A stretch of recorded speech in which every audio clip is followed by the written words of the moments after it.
I'm going to show this one off because it's got more glitter than any other one we got. Xochitl Rodriguez digs through boxes of handmade Christmas cards. There's Santa with a big white cotton ball beard stuck halfway down a chimney. There's a glitter glue heart surrounded by the wobbly script of a kid who's just learned how to write. These cards, about 4,000 total from all over the country, are destined for migrant children at a government shelter in Tornillo. The only contact those children have with the outside world is through a fence. And for us, I think, to be able to break through that fence and get something in their hands that another child's hands made meant a lot. Rodriguez works for State Senator Jose Rodriguez, who represents El Paso. He put out a call to school districts far and wide, asking students to make holiday cards with one of several pre-approved messages. Happy holidays, my name is blank and I go to high school or other in El Paso, Texas. I hope that all of your wishes come true this holiday season and forever. My family and I are thinking of you and praying for you always.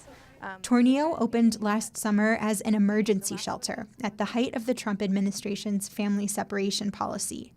Traditional shelters filled up fast with children who were taken away from their parents at the U.S.-Mexico border. So the government built an encampment on a remote stretch of federal land in far west Texas, housing children in the sand-colored tents used for disaster recovery. It was done so under the premise that it was temporary, that it was going to be shut down. Cynthia Pompa directs the ACLU's Border Rights Center. However, we keep seeing how, the deadline keeps on extending month by month. Pompa stands outside the encampment, near a fence covered with handmade banners and signs from concerned community members. Some have messages for the children inside. No están solos, you're not alone. Others call for the government to free those children.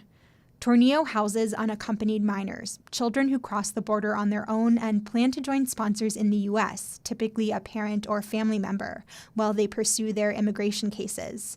In the past, these children were temporarily held in government custody, while the Department of Health and Human Services, HHS, performed background checks on potential sponsors. If those raised red flags, the sponsors had to submit fingerprints, and sponsors who weren't parents or legal guardians were fingerprinted right off the bat. Last summer, the Trump administration changed this policy. HHS began fingerprinting and collecting information on every adult in a sponsor's household, and sharing that information with Immigration and Customs Enforcement. The administration said this was an extra precaution to help ensure children weren't placed in dangerous situations. But critics said it created a backlog and a sense of fear.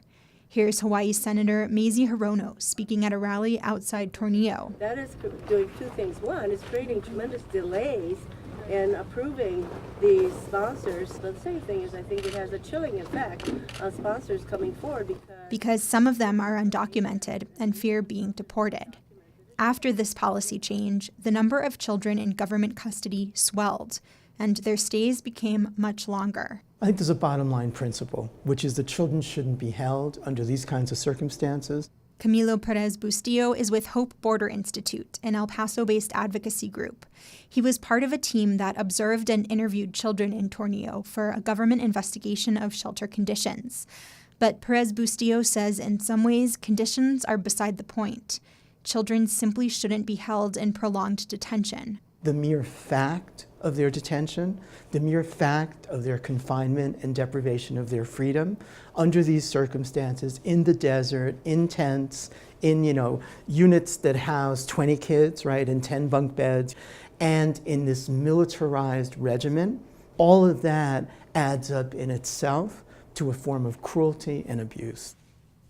Back in Senator Jose Rodriguez's office, Xochitl Rodriguez pauses from sifting through holiday cards. She says the card drive was just a small effort to bring children some Christmas joy. We are fully aware that this does not bring justice to these kids or their families. It does not undo the broken policies in place right now under this administration, and certainly it's not fixing the system. The Trump administration has partially reversed its policy. HHS will no longer fingerprint and conduct background checks on every member of a sponsor's household. Only the sponsors themselves will be fingerprinted and run through databases.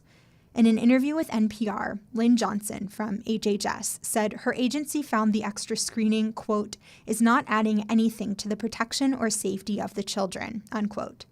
She also said, quote, "Children should be home with their parents. The government makes lousy parents," unquote. HHS can still share sponsors' information with ICE, but Johnson says thousands of children can now join relatives who have already been vetted. For KRWG Public Media, I'm Mallory Falk.